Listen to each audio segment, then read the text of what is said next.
So now it's my great pleasure to introduce our very special guest speaker all the way from the west coast of the USA, Kenneth Serbin. Now, I'm going to just say a few words about Kenneth before we hand over to him.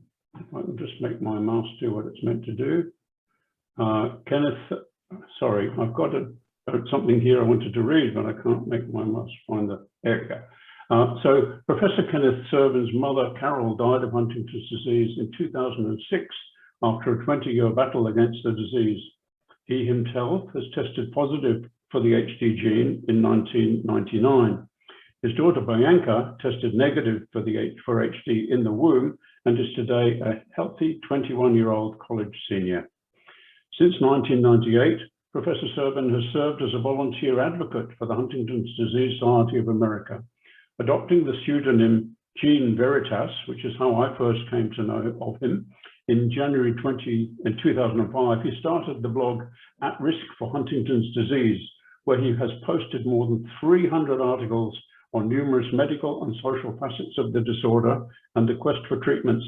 And I find these blogs absolutely fascinating, beautifully written, and always relevant and to the point. We encourage you to read them after the presentation. Starting in 2007, he initiated the effort in California to obtain funding for HD research from the state's world-leading Stem Cell Institute. In 2011, he was named the Huntington's Disease Society of America Person of the Year. In 2012, he went public about his gene-positive status with his article, Racing Against the Clock, in the Chronicle of Higher Education.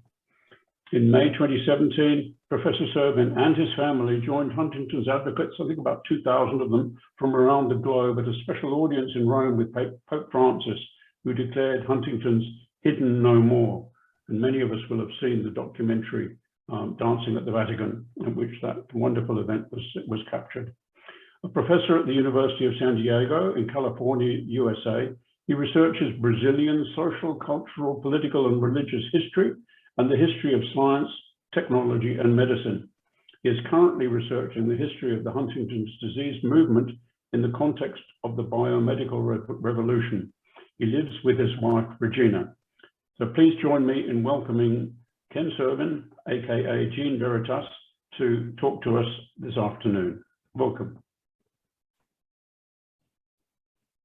Hello, everybody. Yeah. Thank you for having me.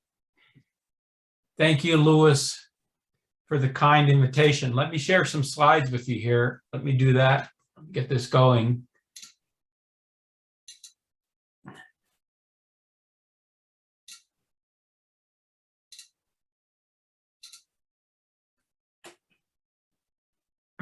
Somebody give me a thumbs up. Everybody can see my slides. Yes, it's working beautifully. Thank you, Ken. We can see you. We can see you and the slides. Excellent. So I've entitled this talk today, I don't regret leaving the terrible and lonely Huntington's disease closet.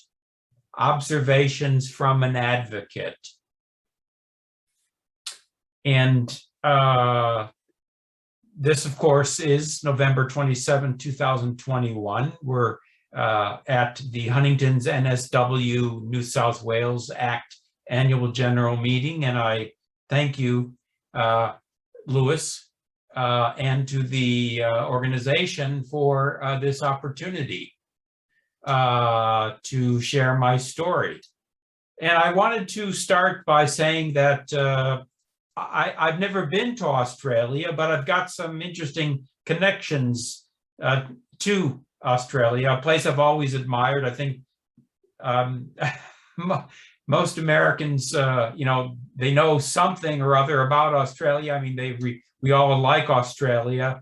It's a great ally. We don't have, you know, we've never been an enemy of Australia. The United States has had a lot of enemies in history, but I don't think we've ever been an enemy of Australia. And I know we've just signed some kind of important nuclear submarine deal and all kinds of things happening.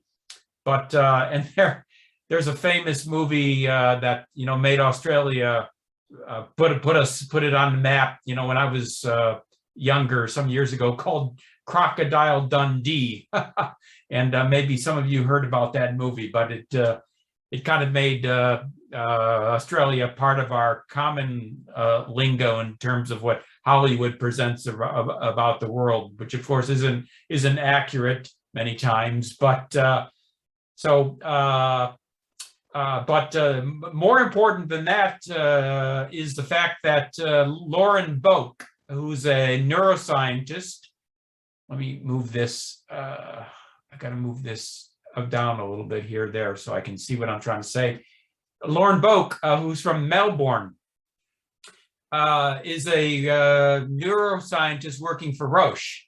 And she was one of the coordinators of the Generation 1 HD1 clinical trial, which of course you all know did not come up with favorable results as reported in March of this year. But I got to know Lauren a little bit, interviewed her, and wrote a blog article in which she was included, a couple of blog articles, in fact. Another Australian, another neuroscientist, Bryce Vissel, who is currently based in Sydney. I met Bryce here in San Diego because Bryce was doing research at the world famous Salk Institute, which is located here in San Diego, named for Jonas Salk, the developer of the polio vaccine. And he was doing research here, and we met and became very good friends very quickly. And I told him about Huntington's in my family, and he was very sympathetic to the cause. And then he returned to Australia and has become a very, very prominent neuroscientist. So we remain in touch through email and LinkedIn and other means. Julie Stout is American. In fact, she's from Ohio, like me. You see here on this little map here in the lower left, I show the United States, and I show off there to the right, Cleveland, Ohio, that beginning of that little flight path. Cleveland, Ohio, the greater Cleveland area is where I grew up.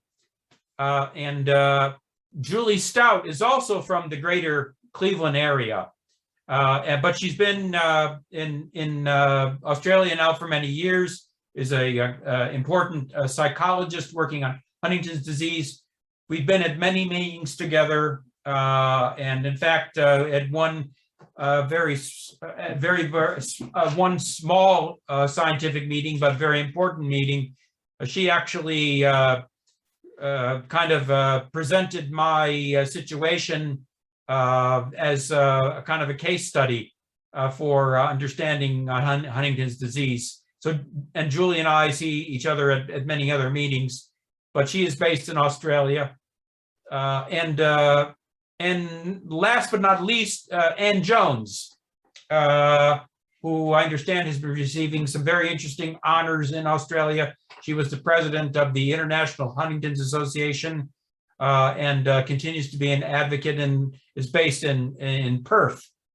So I just wanted to mention those connections to Australia. I have not been to Australia, but I would love to visit your beautiful country someday. And I think that maybe this meeting will be incentive for me to get going with my plans to get to Australia. So it's nice that there's only 5 hours time difference. Although you guys are on the 27th, I'm still lagging back on the 26th of November, but it's only 5 hours difference, which is not as bad as going to other parts of the world where the time changes is just brutal. So now I guess you could say that is something like, I guess, 19 or what, 24, 25 or 29 hours difference. But I don't think of it that way. I just think of it of the fact that you guys are at noon and I'm at 5 p.m. or 6 p.m. here. So that's not such a bad thing. So all Huntington's disease stories, as you know so well, are about families. So I wanted to talk first about, and I will open this to question and answer at the end. So feel free to take notes and ask anything you'd like at the end of my talk here. All Huntington stories are about families, and mine begins with my parents. That's my mother and father on the left, Paul and Carol Serbin, at their wedding in 1958. I was born the last day of 1959. And there you see my mother holding me there on the right in Ohio. So we had no idea about Huntington's disease whatsoever. When my mom was diagnosed with Huntington's, we had never heard of the disease. So it was really like the proverbial ton of bricks dropped on our family. Even though Woody Guthrie, the famous American folk singer, whose widow Marjorie founded the Huntington's Disease Society of America, even though I knew who he was, and we all knew about him because he's written many famous songs here in the United States, I didn't know that he had died of Huntington's disease. So it was really all new to our family to learn about this. And so growing up, I had no inkling whatsoever that my mother would someday come down with Huntington's disease and that my family would face this great challenge. The other aspect of this family is the fact that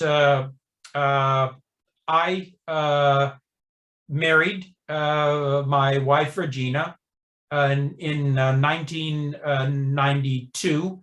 In fact, next year we're celebrating our 30th anniversary, and we'll be going to Hawaii in a few months to help celebrate that anniversary. I guess we're getting closer and closer to Australia. And here we are together, Regina and I, at my dissertation defense at the University of California, San Diego, where I did my PhD in Latin American history. I had majored in history in college and decided to continue studying history in graduate school. And so I defended my dissertation in 1992, and there we are, young, recently married and just starting our lives. Huntington's disease still hadn't touched our lives, and we wanted to have a family, as do most young couples. But 3 years after that, in 1995, my mother was officially diagnosed with Huntington's disease. She had had many of the so-called psychiatric and soft symptoms of HD. She didn't really start with the chorea. She started with the depression and the anxiety and the moodiness and the anger and many outbursts. And then she started having chorea. And again, we didn't know what was wrong. She was misdiagnosed a couple of times. I urged my father to get her to a specialist. They were living in Ohio. My wife and I, Regina, were living in California. Regina, by the way, is from Brazil. So Brazil is another big part of our family history. All of my relatives on her side are living in Brazil. And so we maintain many contacts with that country. But we had urged my father to get my mother to a specialist. And in late 1995, she was tested for Huntington's disease. And we found out about this the day after Christmas. In a phone call back from San Diego to Ohio, I learned that my mother had been diagnosed for Huntington's. And now we understood what was going wrong with my mother in terms of her symptoms. But this was a lot of information, because we also found out that now I was at risk for carrying the Huntington mutation. And we also, of course, found out that any of my offspring, if I had the gene, would also have a 50-50 chance of passing on the gene. So as you know, of course, this is a disease with a devastating triad of symptoms. I was able to film a little bit of my mother in 2004. I visited my parents in Ohio and when my mother was 66 years old. And you can see by that point that she was very much debilitated by the disease. My father was her full-time caregiver. He cared for her for many years, but in 2005, finally, my family and I, along with my father, another sibling, decided that it was time for my mother to go to a nursing home. And so my father transferred her into a nursing home and still visited her every day, and fed her lunch every day. But she was at that point very much going downhill in terms of her health, and was not able to stave off the symptoms of Huntington's disease.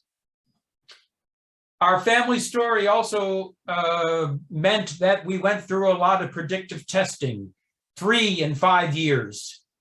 My mother was tested in 1995, tested positive for the gene.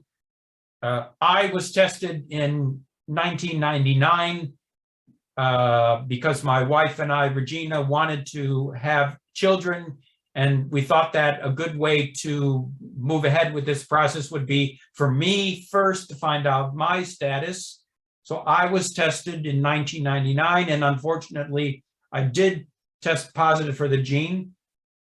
Shortly after that, my wife got pregnant, and then we had her tested in the womb, because this was before pre-implantation genetic diagnosis. This was before PGD, which is now being used around the world by Huntington's families to try to avoid passing on the mutation to the next generation.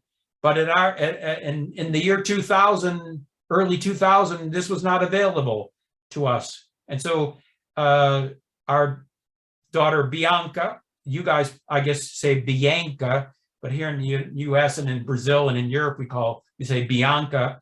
Bianca tested negative in the womb. And she became what we call our miracle baby. There she is as an infant on the far left, playing youth soccer when she was around 9 years old there. And then the photo on the far right shows us just a couple months ago in New York City. We went there because she's studying college on the East Coast. We met her in New York and had a week vacation, and we belatedly celebrated her 21st birthday in August. She turned 21 in June, but we weren't able to make it out there until August. And so she is now 21, and she'll be graduating from college next May.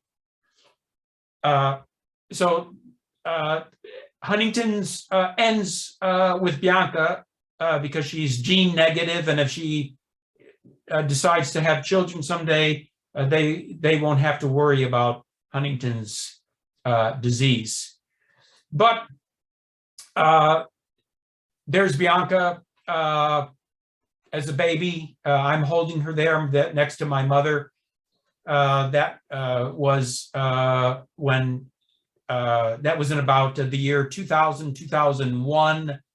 And at that point, my mother had full-blown Huntington's. She could not even hold Bianca. We would sit my mother down on the couch, put Bianca in her lap, and then we would sit close by to make sure that she didn't drop Bianca. She couldn't really hold her. She could just let her kind of like lie there or sit there in her lap. So she couldn't really interact with her granddaughter. And as I said, in 2005, she went into a nursing home. And then in February of 2006, unfortunately, she passed from Huntington's disease. And as a result of this battle against Huntington's, I became very active in the San Diego chapter of the Huntington's Disease Society of America. The HDSA was founded in 1967. That was the same year that the folk singer Woody Guthrie, that I mentioned earlier, died. His one of his former spouses, Marjorie Guthrie, she founded HDSA. And so I joined the local chapter as a board member in 1998. We had actually started going to the support group even earlier. Just a month after finding out about my mother's diagnosis in December of 1995, we joined the support group. And doing the support group was one of the most important things we've done in our lives. I've still participated in the support group, and it's just been a very important activity for us in terms of dealing with the Huntington's challenges and in showing solidarity to others. But being a member of the support group got me more and more involved in local activities. And so then I became a formal member of the board in 1998 and served on the board until 2010. And as Lewis mentioned, in 2005, I started the blog At Risk for Huntington's Disease. And I've done more than 300 articles on multiple aspects of HD. This has become a chronicle, as it were, of the Huntington's movement and my family's story. And I try as much as possible to cover the global aspects of that movement. And however, you know me today as Ken. I can speak to you as Ken, or you may also call me Gene if you wish, because in my Huntington's life, Gene and Ken are kind of like interchangeable names. Some people call me Gene, some people call me Ken. I guess I answer to both now, especially on Facebook and on the internet. I'm really known as Gene Veritas. And that's because I created this blog under the pen name Gene Veritas, which of course means the truth in my genes. Gene for the gene of our genetic makeup, and Veritas, the Latin word for truth. And that's also a play on Lux et Veritas, which is the motto of my alma mater, Yale University. Lux et Veritas, which means light and truth. So I guess kind of somewhere in the back of my mind, I was thinking about my alma mater, and that helped me choose the pseudonym Gene Veritas. So that's how I was known in the Huntington's world. And on Facebook, on the internet, and emails, I was known to everybody as Gene Veritas, except for my most immediate family members and some very, very close friends. So I was anonymous, as it were, or pseudonymous to most of the world with regard to Huntington's. Nobody at my workplace, nobody in my neighborhood, nobody in my general community, except the people in the Huntington's support group and the Huntington's board, knew about my Huntington's status. And as a result of this, I hid all of my activities from the public, even though I was extremely active and continue to be extremely active. At that point, I was hiding everything. One of the things I did for the chapter was to revamp and take to a totally new level our newsletter. Our newsletter had been something just kind of like run off on photocopy machines and distributed in that manner through mailings. but we actually started using a local printer to print the newsletter, which we called Conquest. And here you see the inaugural issue of the new Conquest, the new newsletter, which was renamed also Conquest in 2001. I wrote the articles, did the layout, drove it to the printer, wrote the headlines. We had folding parties on Friday nights where the board would get together. We'd fold the 2,000 or 3,000 copies of the newsletter, put on the stamps, and someone else would take it to the post office. But I was there doing all of this work. But if you look on the right-hand side there, you don't see my name anywhere. You don't see Kenneth Serbin. You don't see Gene Veritas. You don't see my name anywhere. Normally, you'll have a newsletter publisher and editor listed, a reporter, whatever will be listed. Nothing listed there because I was doing this completely in the dark, because I was really, really, really afraid that if people in the community found out about my Huntington status, that I would suffer genetic discrimination. So that's how deeply in the closet I was about Huntington's. I wasn't really interested in getting credit for anything I was doing, and I didn't want credit because I didn't want to be known as someone at risk for Huntington's disease. So I was in what I call the terrible and lonely Huntington's disease closet. And that's because I was afraid of suffering genetic discrimination. And I had been warned about this after my mother got her test in 1995. I called immediately her geneticist back in Ohio. Again, I was in San Diego on the West Coast. She was back in Ohio in the Midwest with my father. And I called the geneticist and I said, I want to get tested too. I want to get tested right away. I want to find out if I have this or not. This is the day after Christmas of 1995.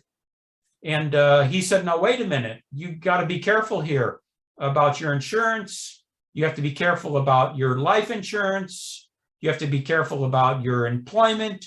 You have to be careful about your health plan. You have to be careful about all kinds of things where you might suffer discrimination. Because you could be blocked from coverage, you could be blocked from health care, or you could even perhaps lose your job because of genetic discrimination. And so that was one of the moments that made me think about a number of things. So instead of getting tested right away, I waited several years to get tested. And I also was just extremely careful about mentioning this to anybody. And so I was Gene Veritas, as you see there on the left, wearing the mask, as it were. One of our advocates here in the US, James Valvano of We Have a Face, created the organization We Have a Face, and had the activity where people were taking off their masks. I was one of those people who started taking off my mask, because for many years I was wearing that mask of Gene Veritas. And I really didn't take off my mask fully until the year 2012.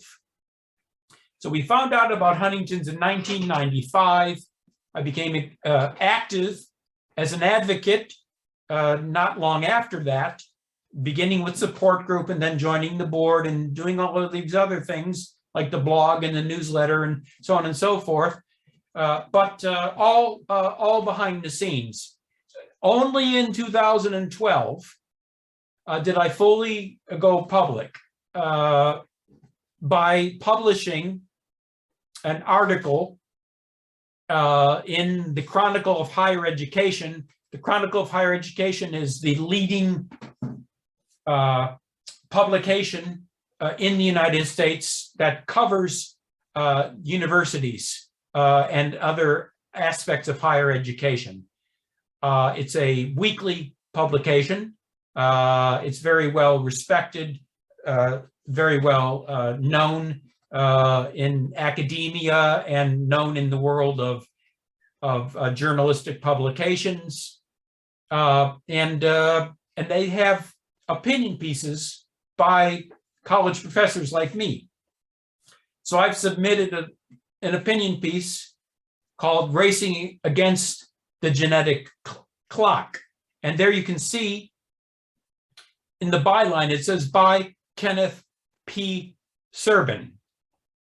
So that was the very first time that I published an article on Huntington's disease using my real name. I had done dozens and dozens and probably hundreds of articles for the newsletter.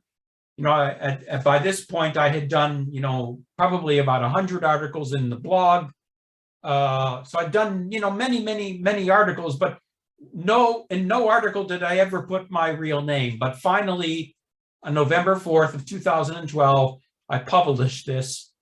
And this was a bombshell for people who knew me, because this, of course, was news at my university. It was news in the Huntington's community in the United States, and just news to anybody who knew me. The fact that I would be publishing this article and revealing for the first time to people outside of the Huntington's community that I had the gene and that my mother had died of Huntington's. I told you about our connection to Brazil. My article was translated into Portuguese and published in December of 2012 in a newspaper called the Folha de São Paulo, which is based in Sao Paulo, the largest city in South America, and it's one of the most important newspapers in all of South America. So I was able to spread my story to South America, where I've also been very active as an advocate with the Brazilian, helping the Brazilian Association from time to time. So what Lewis kind of asked me to talk about, well, what happened after this? So I've been reflecting on this the last couple months since Lewis posed that question to me. You know, what's it been like for me since exiting the closet? Because I think we all in the Huntington's community, we all face this challenge. In fact, I wrote one blog article where I said we are all Gene Veritas in the Huntington's community. We all face that decision of who am I going to tell? When am I going to tell? How much am I going to tell? How much am I going to hide in terms of genetic information and family information? So we all go through this, and so I think the reaction to my exit from the Huntington's closet there are many things I can talk about. I want to hit some of the high points very briefly, and then we'll go to question and answer. And I think that the important thing is that now I can educate people about the impact of HD and about other orphan and genetic disorders. Also, I was participating in many fundraising efforts. By the way, congratulations on your wonderful progress with fundraising. I was glad that I got to see your fundraising report there at the end of your meeting. I was participating in many fundraising events, but always, again, anonymously. But now I can do that publicly. And that's a big advantage for me in bringing in money. At my workplace, people were shocked at first to hear this story, to read this article, Racing Against the Genetic Clock, but they also showed great sympathy and support. many of these people have joined me. They've been supporting me in fundraising and with moral support. They read my blog, and the university has been very supportive also, and I'm going to go into that in a little bit here. One of the questions you might ask is, and you know, in the Huntington's community, those of us who are at risk, we're always worried about, you know, we always wonder, are we getting symptoms? You know, I've been very lucky to reach age 62. My mom died at age 68. It's like a miracle that I've reached age 62 so far without any apparent symptoms of Huntington's. But we all kind of scan ourselves. You know, why is this memory lapse, or is this the fact that I tripped over something? I mean, does that mean I'm getting onset of Huntington's? And I know that one big concern in the community are people scanning us for symptoms. So far, I haven't really felt a lot of that concern in terms of imagining people scanning me. But every time I share an article about Huntington's, though, I start wondering about that. So that is one thing that is it's not really a big concern, but it is something that is now possible for people to do because I have gone public about this. I was able at my university, because I'm public now and people know about my status, to help a student who reached out to me and told me that her family has the disease, Huntington's disease like 2, which is a disease very, very similar to Huntington's with a different genetic cause, but very similar to Huntington's. More rare than Huntington's, but with very, very similar symptoms. I also became very active in football concussion advocacy.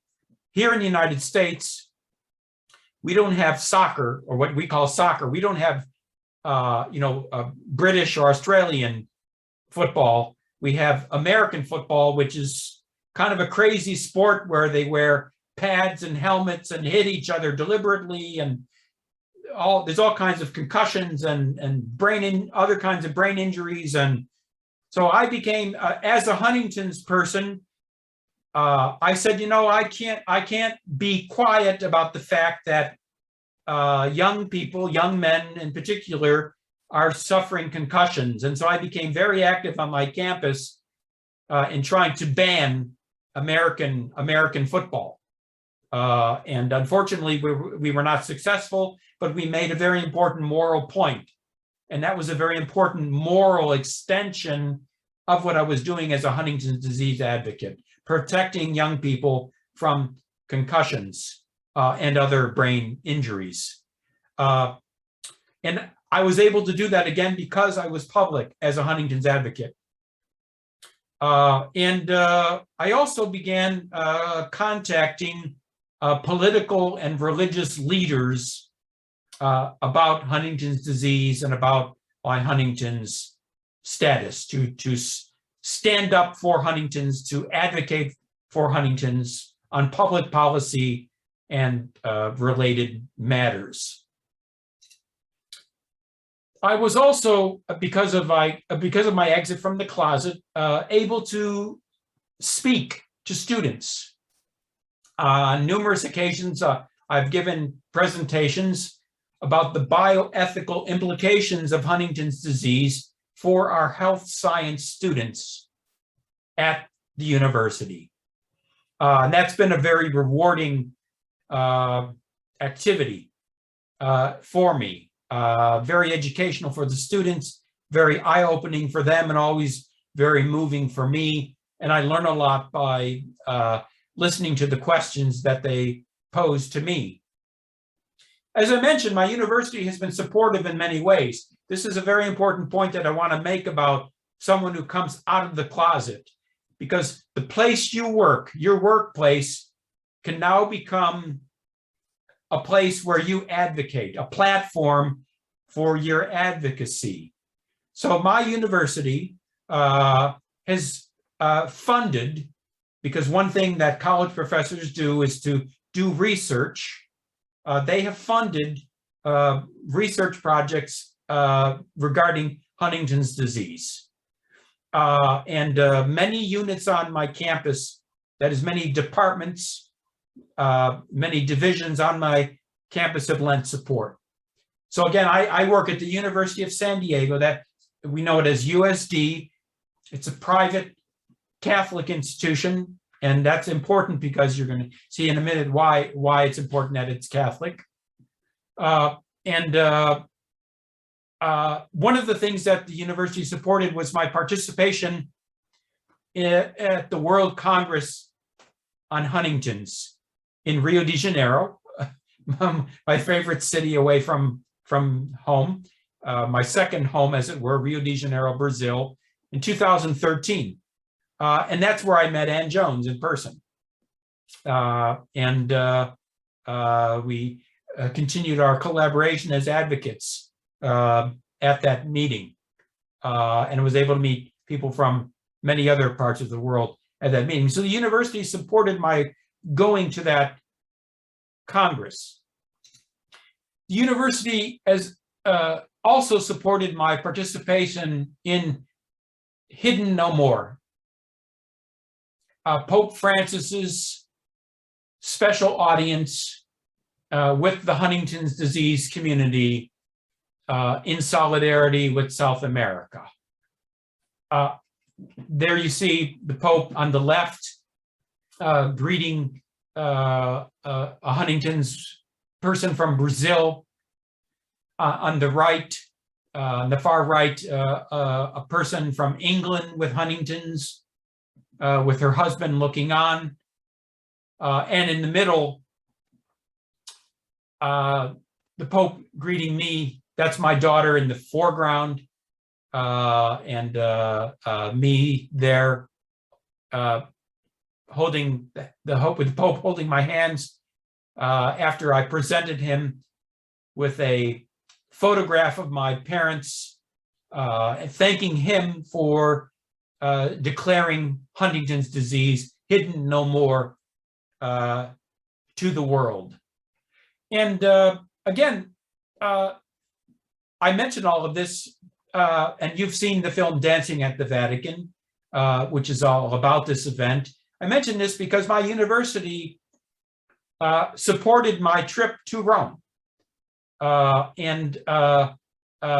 They were very happy that I was able to go to Rome and meet the Pope.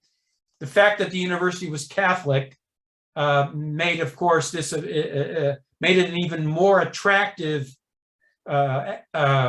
activity for them to support.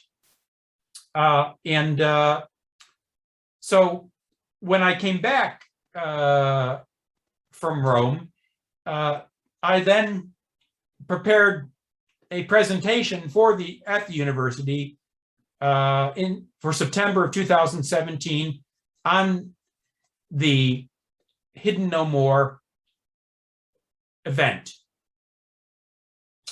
And again, that was an extension of what I was doing as a professor into my advocacy. In February of 2020, I continued this dual role of professor and advocate by organizing a screening at the University of Dancing at the Vatican. At that point, that was only the third showing in the world of Dancing at the Vatican. The premiere had been in Los Angeles in 2019. The next showing was in London, and then the third showing was in San Diego. And as you know, this is just a beautiful documentary about the papal audience. It's now online, as you all know. It's on YouTube or at dancingatthevatican.com. I helped promote the online launch of the film through my blog and through social media in late 2020. For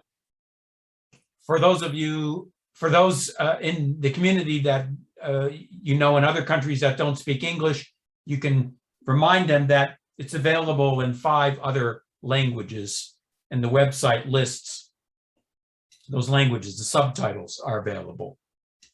So this was a way in which I was able to meld my advocacy with my work. And as Louis mentioned also, now I'm engaged in a new project. I have spent most of my career writing about the history of Brazil, but now I have switched to the history of science, technology, and medicine. And I'm beginning research on the history of the global Huntington's disease movement. In fact, this semester, I'm preparing an application to obtain support from our National Science Foundation, which would give me additional time to travel and research the movement and to interview people about the movement. So, to conclude, how do you do all this? I mean, how do you become an advocate? How do you join together your work with your advocacy, or how do you join together other aspects of your life with your advocacy? And as my wife and I like to say, we like to joke, no PhD required. This is a phrase that my wife Regina and I joke about regarding seemingly simple tasks. It's usually aimed at me. You know, for example, okay, I've got to change this light bulb. Look, it looks a little challenging here for me. And my wife will say, Ken, no PhD required, okay? No super preparation, no years of study prepared to do these simple things. And I make this little joke because I think that we can all learn about advocacy from our local support groups and chapters and associations. Yes, that's important. That's why, for me, participating in the support group was extremely valuable, because I met other advocates, other family members, I met board members, and then became active myself on the board, became active in fundraising. So the support group is always a wonderful way of transitioning people into advocacy. But, so yes, it's important to learn from other people, but no PhD required. Anybody can become involved and contribute to the cause. No special degree or experience are required. And that's how I want to inspire people with that message, that you too can contribute. You can share, as I say there in that final bullet point on this page, you can share your HD story whenever and wherever you feel comfortable. And you can participate in multiple ways. You can be a board member, you can be a support group member, you can be a volunteer at a fundraising effort, you can write an op-ed for your local newspaper, you can contact the local medical school and ask them to talk about Huntington's disease. There are just many, many ways you can participate, no matter what your occupation in life. And you can do it online also, as many people do. Many people tell their stories online. So no PhD required. So again, no person is too humble or too great to become an effective HD advocate. We all can participate. I recently read a book about Alzheimer's disease because part of my research is to compare the HD movement to other disease movements. And this book about Alzheimer's quoted the former First Lady Rosalind Carter, wife of Jimmy Carter, who was president of the United States from 1977 until 1980. and they're still alive. They're in their late 90s now. And they talk a lot about caregiving. So Rosalind Carter once said, there are only four kinds of people in the world: those who have been caregivers, those who are currently caregivers, those who will be caregivers, and those who will need caregivers. And so I like to say that we are all caregivers. That's a phrase I've been using more and more recently, with respect to all avenues of life, not just Huntington's disease. So as born caregivers, I believe we are also all born advocates. And so again, we can support the cause with our unique backgrounds and skills. Again, no one's too humble or too great to become an effective HD advocate. And so that's how I'd like to finish my talk today. And of course, we want to conquer Huntington's disease. Let's conquer HD. Let's hope that the next round of clinical trials brings success. I'm confident they will. I'm confident that we're on the path to success. It will probably take a cocktail to treat HD. It's not going to be one drug. We're going to have to take lots of drugs to conquer this thing, have lots of clinical trials, lots of remedies out there, multiple approaches, but I'm confident we're going to do it. So there's my blog address again, curehd.blogspot.com. If you'd like to be on my email list, because I do send out a notification, Lewis gets this. He gets a notification of whenever I put out an article, Gene Veritas @gmail.com. Send me an email, and I'll be happy to put you on my list, so you'll get instant notification of when I put out a new article. And you can also find me on Vimeo. I've done a couple of hundred videos on Huntington's disease, and I'm on Facebook and Twitter also. Thank you for your attention, and I'm happy to take any questions that people might have, or comments or feedback. And thank you so much. At the end of the session, I'm going to ask Katie to give you a formal vote of thanks. But at this point, I've asked everybody to just come online, and so you can see who we are. We're not a huge number of people, so maybe we can all just change our screens to gallery view. Then you can see everybody there. And hello, everybody. Nice to see you all. Obviously, not everybody may want to do that, but those who want to say good day, as I mentioned to you, we aren't going to be a cast of thousands, but these are really important people, because these are the people here who take the trouble to take some time out of their weekend to come to our annual general meeting. Clement Loy, you may already know, has had to leave. He had to take his kids to a soccer match. Said to say a special thank you to you for your courageous and honest presentation. I'd like to open up for questions. If you could just put your hand up, either physically put your hand up or click down the bottom in, there's a button somewhere. You can, if you have a question, and I'll call whoever it might be who wants to say anything.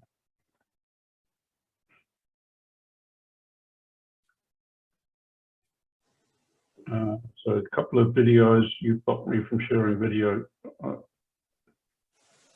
Okay, just need to, I've blocked a few people, they can't start their video. So Teresa, sorry, Katie, you go ahead and ask a question.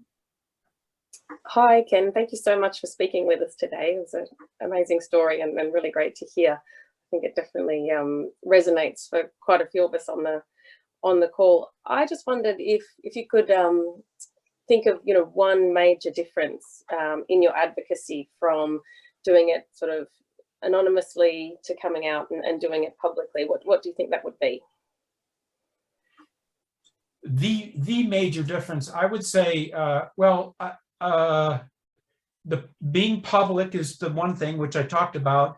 the other thing in terms of my feeling, I think it's an enormous sense of relief once I came out, because I don't have to worry anymore.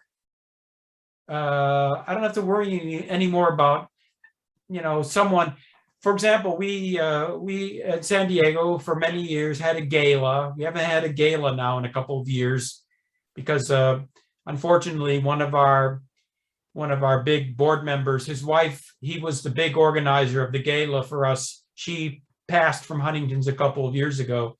So we've kind of de-emphasized the gala. But those galas were big events, bringing in, over $100,000 every year.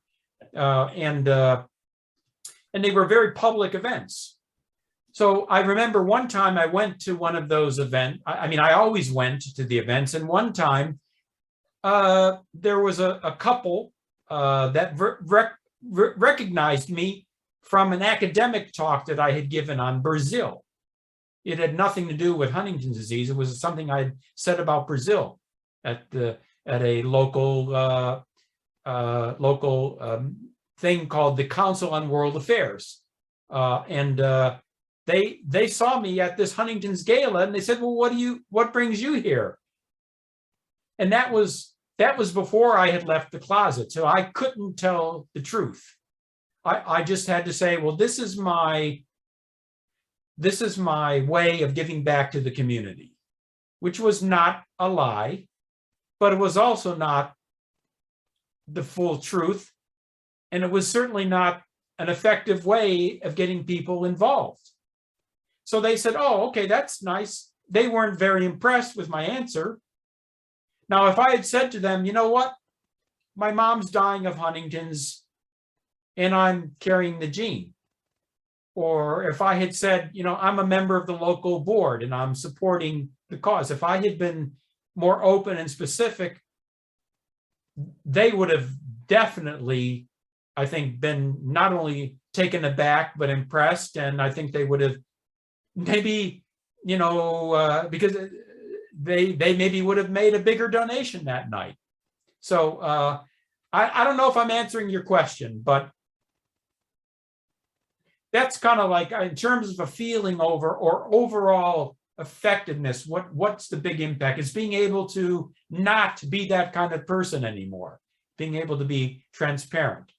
But again, I understand for those who can't be transparent, because I myself was in that closet for many, many, many years. I understand that totally. Thank you. Thanks, Ken. Any other questions? Thank you for that question, Katie. That was a great question. I've got a question. Go ahead. Great. So Ken, again, thanks. Like for everyone, it was a wonderful talk and really interesting to hear your story.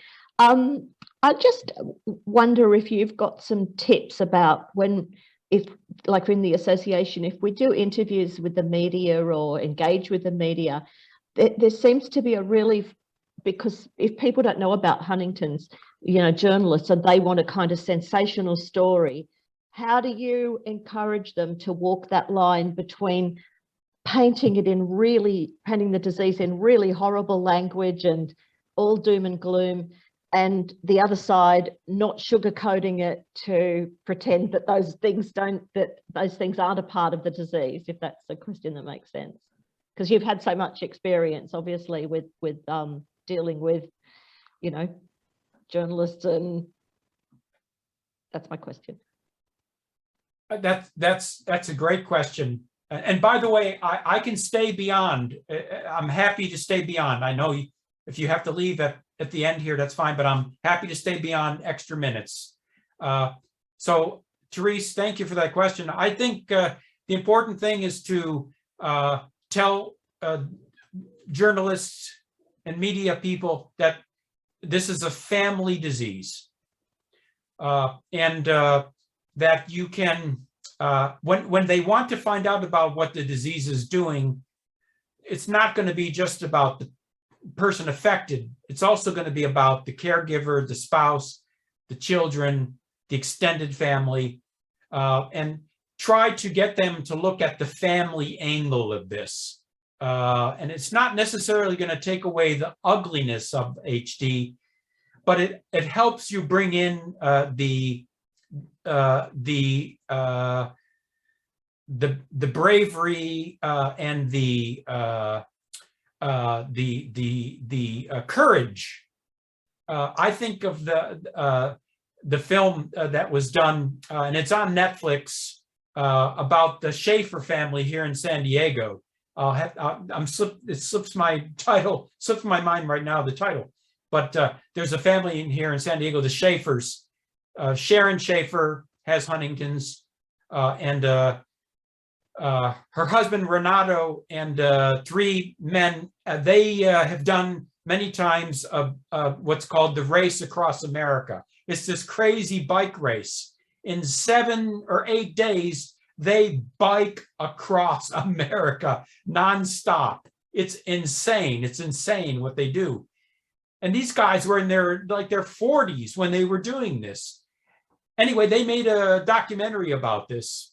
And to me, just Google, the Schaefer family documentary Netflix, and you'll come up with it. I'm sorry, I'm forgetting the title. I shouldn't be forgetting this, but I blogged about it too. Longest Journey. There you go. Thank you, Louis. The Longest Journey. It's a beautiful documentary because it shows, and you could even tell journalists, or media people, tell them to watch The Longest Journey because it shows this aspect of the disease. Yes, Sharon is suffering. She's going downhill, but this family rallies around her and they do these incredible things as a family to try to support Sharon. So that would be my advice. Focus on the family solidarity. That's great advice. Thank you. So it's me. I wanted to make a comment. Therese, who just asked the last question, has actually written a PhD on the family history of Huntington's disease in Australia. Not sure if you're aware of it, Ken, but it's a really interesting read and may contribute to. It's not about the HD movement per se, but it feeds into that, and there's a link to it on our website. If you. Okay, I'm writing this down right now. So Therese Alting, A-L-T-I-N-G, she's a board member. And if you go onto our website and type her name, you get a little blurb about her and a link to her PhD. Sorry, Therese. That's fine.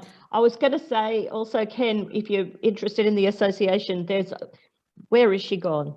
There she is. Angela Lowney would know a lot about the beginnings, and Dr. McCusker. And we can put you in touch with a lot of people about the beginnings of the patient movement in Australia. Thank you. We've got lots of resources there. There's people in Victoria that were involved, and yeah, I'll leave it at that, but we'll be in touch. Thank you. Hello there. Thank you for a great talk, Liz McCusker. I was particularly interested in your advocacy about head injury. And I think one of the important things really for Huntington's families is to try to avoid those sorts of things if possible, but at the same time trying to keep fit. My pet peeve though with all of this is boxing, so that that it seems to be so protected, but I think the point you're making there about head injury can be applied to Huntington's. Would you agree? Oh, absolutely. Absolutely. Yeah. Yes.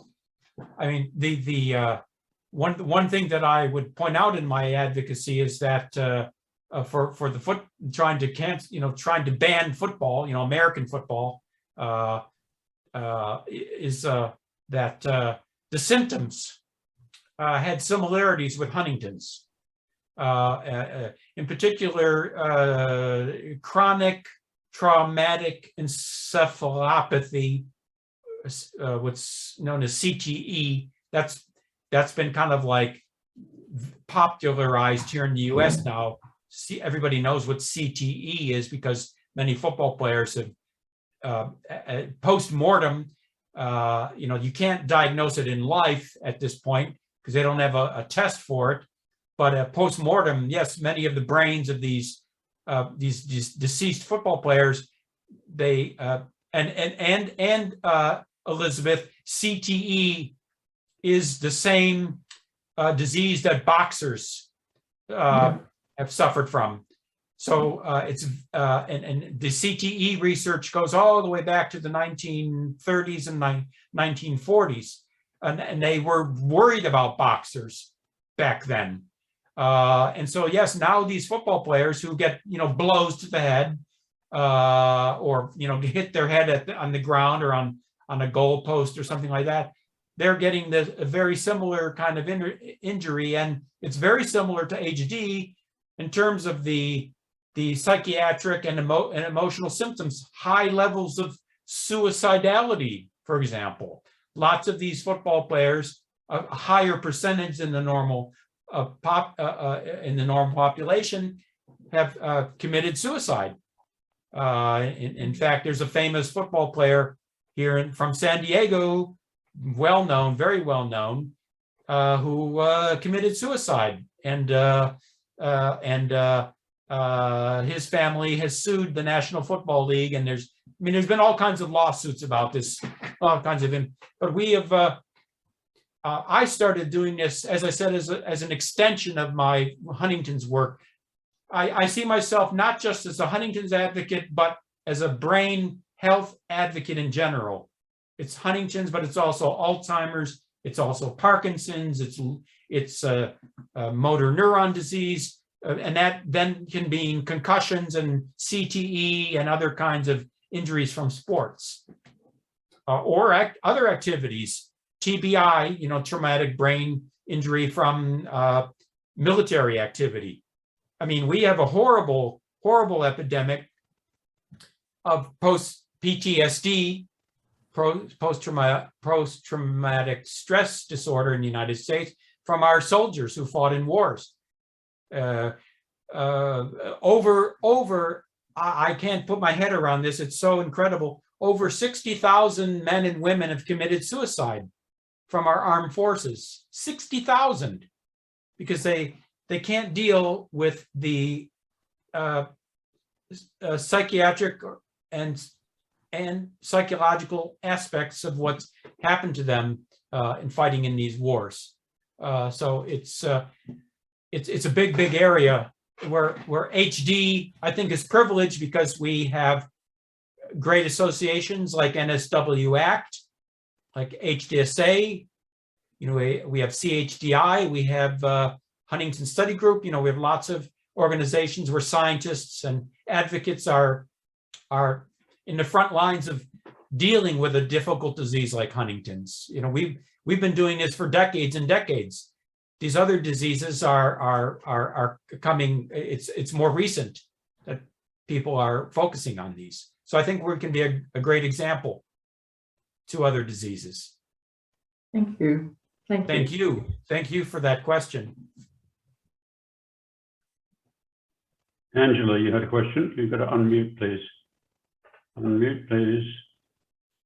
Angela, you're on mute. We can't hear you. Angela, we can't hear you. Now we can. I was just finding the button. I'm retired, you see, so you get out of the habit of knowing which button to press. Lovely, very, very wonderful talk. Thank you, Ken. I'm a retired HD community nurse from Australia, and I live out of Sydney now, quite a long way away. And Liz McCusker and I know each other well. My question is, in the research of looking at the development of organizations, and of course, coming from a professional background, you would not be surprised at this question. Are you going to weave in and out the relationships between the family organizations and the professional organizations? And I'd be interested just in any observations. I'm I'm typing out your question in my notes. Yeah. This is precisely one of the things I want to study in my new research on the history of the Huntington's disease movement. I want to see what has been the relationship between the families and the organizations. I want to find out how responsive those organizations have been. And we can't avoid the politics of the organizations. I mean, there are, in the United States, there are competing organizations. The HDSA is the main organization, but there are others that sometimes collaborate with, sometimes compete with HDSA. And so there's the question of competition among organizations and the different outlooks that the different organizations have. You know, HDSA is more along the lines of support groups and traditional advocacy, and there are newer organizations that are much more involved with social media and educating people about clinical trials, for example. So I'm going to be looking at the collection of different organizations and what are their constituencies. So that's a very important question. So I can't really yet make observations yet beyond what I've just said, because that's an open question. And so, Angela, your question is very important. That's something I'll be looking at. Yes, please. Yes. Yes, you wanted to follow up? I did. My hunch would be, or you could call it a thesis, is that the better the two groups function together in any country, the more successful the advocacy would be for people with the disease, their families, and the whole network. Absolutely. Absolutely. Yes, yes. I wrote a blog article one time talking precisely about that. This was about 10 years ago. I wrote a blog article saying that, yes, these organizations are competing. This was before other organizations were competing against HDSA, but there were different scientific organizations that were competing. Well, you have CHDI, you have Hereditary Disease Foundation, and I didn't talk at the time about Huntington Study Group, but you have Huntington Study Group also, which has people like Julie Stout, from Australia, who's very involved, and then HDSA itself. They were all kind of like finding different ways to work towards treatments, so yes, collaboration is very important. Yeah, I think it's a normal part of human activity to say, I have the answer, I'm right, you're wrong.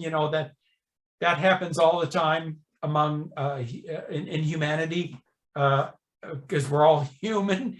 But I think that Huntington's has a lot of examples of people not doing that. And I mean, the search for the gene, for example, the search for the gene was extremely, extremely collaborative.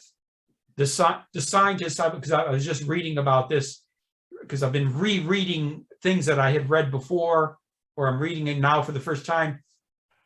The scientists who discovered the gene, they were for like 9 or 10 different groups from around the world. And they all called themselves the Huntington, something like the Huntington, group searching for the gene. And they all took credit together for the discovery of the gene. That was like, I don't know, something like 30 or 40 scientists whose names were listed on that article. And that that was very important. I think another important thing is open research. This is there are people in the HD community who are moving in this direction. The scientists are sharing their data openly before they publish it. And there was a talk, in fact, at the last CHDI meeting by a Canadian. Thank goodness for the Canadians, by a Canadian scientist who said, yes, we need to do open research. And this could get us quicker to treatments and a cure. Because instead of each company, running its studies secretly, they could do open research and get more quickly to the clinical trial. And so many months and many years can be lost because these companies are all competing to see who can get there first.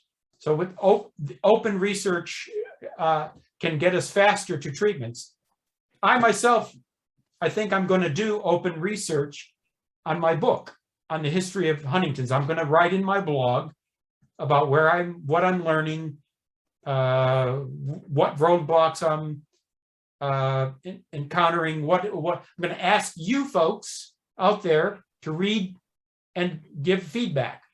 So it'll be kind of an open research platform so like, you say, Angela, you say, okay, Ken or Gene Veritas, you're missing the Australian story, get on my case and whatever, it can be an open research kind of platform. I mean, obviously in the end, I have to write up the results, whether it be articles or a book. Hopefully it'll become a book, but I think that in this open and collaborative way, yes, that's key. And there are lots of examples of that in HD. Ken, that's a wonderful note on which to wind up. We're a bit over time, and I'm just worried that people are starting to disappear, because we said we'd finish at 1:30. So thanks to everyone who's staying. I'm going to ask Katie if she wouldn't mind passing a vote of thanks to you for your wonderful time with us. Mm-hmm. Thanks, Lewis. And yes, thank you again, Ken, for that wonderful insight and sharing your experiences. We really appreciate you making the time to speak with us and telling us about your experience advocating for HD. It can be such a challenging thing, but it is such an essential activity. And, as we hit upon before, I think being a relatively rare disease, it can sometimes be a sort of a lonely experience for, people that are at risk of HD, but also people caring and the families. But I really thank you today as well for your insight. I think it's such a lovely positive note.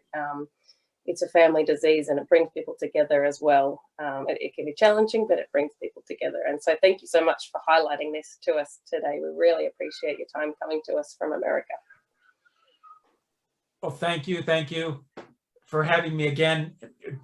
Please write me with your ideas on anything and everything. I'm going to be looking up that thesis that you recommended and learning a lot from you folks about a good HD movement in Australia. We'll certainly be in touch, and you'll have to come and visit us and see our crocodiles. We don't have kangaroos in the streets, though, as most Americans seem to think.